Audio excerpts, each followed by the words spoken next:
ఇప్పుడు మీరు చూస్తున్నది డే 7 యొక్క అప్డేట్. ఈ వార్ ఇప్పుడు కేవలం 3 దేశాల మధ్య మాత్రమే లేదు. ఏడో రోజుకి వచ్చేసరికి ఈ మంటలు ఒక కొత్త దేశానికి కూడా పాకాయి. ఈ వీడియోలో డే 7లో ఏం జరిగాయో స్టెప్ బై స్టెప్‌గా చెప్తాను. వార్ ఎంత తీవ్రంగా మారిందంటే ఇప్పుడు 10 దేశాలకు పైగా ఈ మంటల్లో చిక్కుకున్నాయి. అప్డేట్ నంబర్ 1, ఇది మీరు ఊహించని అప్డేట్. ఈ వార్‌లో ఇప్పటివరకు దెబ్బతినని దేశం అజర్బైజాన్.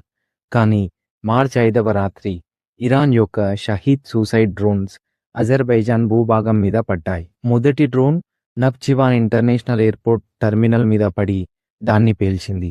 రెండవ డ్రోన్ ఒక స్కూల్ పక్కన పడింది. 4 మనుషులు ఇంజూర్డ్ అయ్యారు. అజర్బైజాన్ ప్రెసిడెంట్ అలియేవ్ తన సెక్యూరిటీ కౌన్సిల్తో అర్జెంట్ మీటింగ్ పెట్టి ఇలా చెప్పాడు: ఈ అన్యాయమైన దాడికి మేము తగిన సమాధానం ఇస్తాం. మా ఆర్మీని రెడీగా ఉండమని ఆర్డర్ ఇచ్చాను. ఇప్పుడు ఒకసారి లెక్కిస్తే Israel, Lebanon, Kuwait, Saudi Arabia, UAE, Qatar, Iraq, Pakistan, ఇప్పుడు అజర్బైజాన్. ఇన్ని దేశాలు ఒకేసారి ఈ వార్లో ఉన్నాయి. ఇది రీజనల్ వార్ నుంచి వరల్డ్ వార్ వైపు వెళ్తుందా అని ప్రపంచం భయపడుతుంది. అప్డేట్ నంబర్ 2, ఇది చాలా షాకింగ్ అప్డేట్. ఇప్పటి వరకు ఇరాన్ డ్రోన్స్ మరియు మిసైల్స్ మాత్రమే వాడింది. కానీ మార్చ్ 5న ఇరాన్ మొట్టమొదటిసారి తన ఫైటర్ జెట్స్ని రంగంలోకి దింపింది. ఇరాన్కి చెందిన 2 Su-24 ఫైటర్ జెట్స్ ఖతార్లోని అల్ ఉదైద్ బేస్ మీద అటాక్ చేయడానికి వచ్చాయి.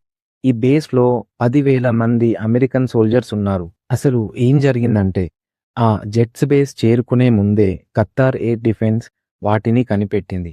అప్పుడు అమెరికన్ F-16s వాటిని ఆపాయి. ఆ 2 ఇరానియన్ జెట్స్ని అమెరికన్ F-16s షూట్ డౌన్ చేశాయి. అయితే ఆ ఇద్దరు పైలట్స్ ఏమయ్యారో తెలియలేదు. ఇది చాలా పెద్ద విషయం. ఎందుకంటే ఈ వార్లో ఇరాన్ తన పైలట్స్ని ఇన్వాల్వ్ చేసింది. ఇదే ఫస్ట్ టైం. దీని అర్థం ఏంటంటే ఇరాన్ తన చేతిలో మిగిలిన అన్ని వెపన్స్ వాడే స్థాయికి వచ్చింది. అప్డేట్ నంబర్ 3, ఇది చాలా షాకింగ్. మిలిటరీ టార్గెట్స్ కాకుండా ఇరాన్ ఈసారి టెక్నాలజీ ఇన్ఫ్రాస్ట్రక్చర్ మీద దాడి చేసింది. బహ్రెయిన్లో ఉన్న Amazon web services data centre మీద ఇరాన్ డ్రోన్ అటాక్ చేసింది. యుఏఈలో కూడా 2 అమెజాన్ ఫెసిలిటీస్ మీద డ్రోన్స్ పడ్డాయి. అసలు ఇందులో స్ట్రాటజీ ఏంటంటే ఈ డేటా సెంటర్స్ అమెరికా మిలిటరీ యొక్క క్లౌడ్ కమ్యూనికేషన్స్కి, శాటిలైట్ ఇంటెలిజెన్స్కి బ్యాక్ బోన్గా పనిచేశాయి. ఇది చాలా పెద్ద వార్నింగ్ సిగ్నల్. ఎందుకంటే ఇరాన్ ఇప్పుడు సైబర్ వార్ మరియు ఫిజికల్ వార్ 2 ఒకేసారి చేస్తుంది. అప్డేట్ నంబర్ 4, ట్రంప్ చాలా షాకింగ్ స్టేట్మెంట్స్ చేశాడు. చాలా మంది ఈ స్టేట్మెంట్స్ విని షాక్ అవుతున్నారు. అమెరికన్ టీవీ ఛానల్ రూటర్స్తో ఇంటర్వ్యూ ఇస్తూ ట్రంప్ ఇలా అన్నారు: ఇరాన్ యొక్క తర్వాతి లీడర్ ఎవరవ్వాలో నిర్ణయించడంలో నాకు రోల్ ఉండాలి. అంటే అమెరికా ఇరాన్లో రెజీమ్ చేంజ్ చేయాలని ఓపెన్లీ చెప్తుంది. కానీ ఇది ఇంటర్నేషనల్ లా ప్రకారం చాలా కాంట్రోవర్షియల్ స్టేట్మెంట్స్. ఇది విన్న ఇరాన్ ఫారిన్ మినిస్టర్ ఒక ఇంటర్వ్యూలో ఇలా చాలా కోపంగా చెప్పారు: అమెరికా గ్రౌండ్ ఇన్వాషన్ చేసినా మేము రెడీగా ఉన్నాం. మేము సీజ్ ఫైర్ అడగలేదు. గత 12 రోజుల వార్లో కూడా అడగలేదు. ఈ వార్లోనూ అడగం. ఇది చాలా క్లియర్ సిగ్నల్. ఇరాన్ ఆగే ఇంటెన్షనే లేదు. అప్డేట్ నంబర్ 5, ఈ అప్డేట్ చదవడానికి చాలా కష్టంగా ఉంది. కానీ ఇది చెప్పకుండా ఉండడం కుదరదు. ఇరాన్లోని మినాబ్ అనే సిటీలో ఒక ఎలిమెంటరీ స్కూల్ మీద స్ట్రైక్ జరిగింది. ఈ దాడిలో 171 మంది చిన్నపిల్లలు చనిపోయారు. అమెరికా మరియు ఇరాన్ 2 ఒకదానిపై ఒకటి బ్లేమ్ వేసుకుంటూ ఉన్నాయి. అమెరికా చెప్తుంది మేము దీన్ని ఇన్వెస్టిగేట్ చేస్తున్నాము అని. ఇరాన్ ఫారిన్ మినిస్టర్ చెప్పేది ఇది అమెరికా లేదా ఇజ్రాయెల్ చేసిన పని అని. యుఎన్ ఈ దాడిని ఇంటర్నేషనల్ లా ఉల్లంఘన అని కండెమ్ చేసింది. పిల్లల చావు వల్ల ఇంటర్నేషనల్ ఒపీనియన్ అమెరికా మరియు ఇజ్రాయెల్కి వ్యతిరేకంగా మారుతుంది. అప్డేట్ నంబర్ 6, ఇప్పటి వరకు హౌతీస్ ఈ వార్లో సైలెంట్గా ఉన్నారు. అక్టోబర్ 2025 నుంచి వాళ్ళు అటాక్స్ ఆపేశారు. కానీ మార్చ్ 5 నుంచి వాళ్ళు మళ్ళీ యాక్టివ్ అయ్యారు. హౌతీ లీడర్ అబ్దుల్ మలిక్ అల్ హౌతీ ఒక స్పీచ్లో ఇలా ప్రకటించాడు: ఇరాన్తో మేము సపోర్ట్గా మేము వెళ్ళి రెడ్ సీలో షిప్పింగ్ మీద మరియు ఇజ్రాయెల్ మీద అటాక్స్ మొదలు పెడుతున్నాం. ఇప్పటికే డానిష్ షిప్పింగ్ కంపెనీ తమ షిప్స్ అన్నింటినీ రెడ్ సీ నుంచి కేప్ ఆఫ్ గుడ్ హోప్ రూట్కి మళ్లించింది. ఈ రూట్ మార్పు వల్ల ఒక్క షిప్ జర్నీ 7,000 కిలోమీటర్స్ అదనంగా పెరుగుతుంది. అంటే ప్రతి షిప్మెంట్‌కి మరో 14 రోజులు అదనంగా పడుతుంది. ఇది గ్లోబల్ సప్లై చైన్‌కి భారీ దెబ్బ. అప్డేట్ నంబర్ 7 ఇరాన్ దగ్గర ఉన్న మిసైల్స్ స్టాక్ అయిపోతుందా? ఇది టెక్నికల్లీ చాలా ముఖ్యమైన అప్డేట్. అమెరికా మరియు ఇజ్రాయెల్ కలిసి ఈ 7 రోజుల్లో ఇరాన్ యొక్క 300 మిసైల్ లాంచర్స్‌ని నాశనం చేశాయి. క్రిటికల్ థ్రెట్స్ ప్రాజెక్ట్ అనే ఒక గ్రూప్ అనాలిసిస్ చేసింది ఏంటంటే ఇరాన్ యొక్క బాలిస్టిక్ మిసైల్స్ 70% వరకు తగ్గిపోయింది.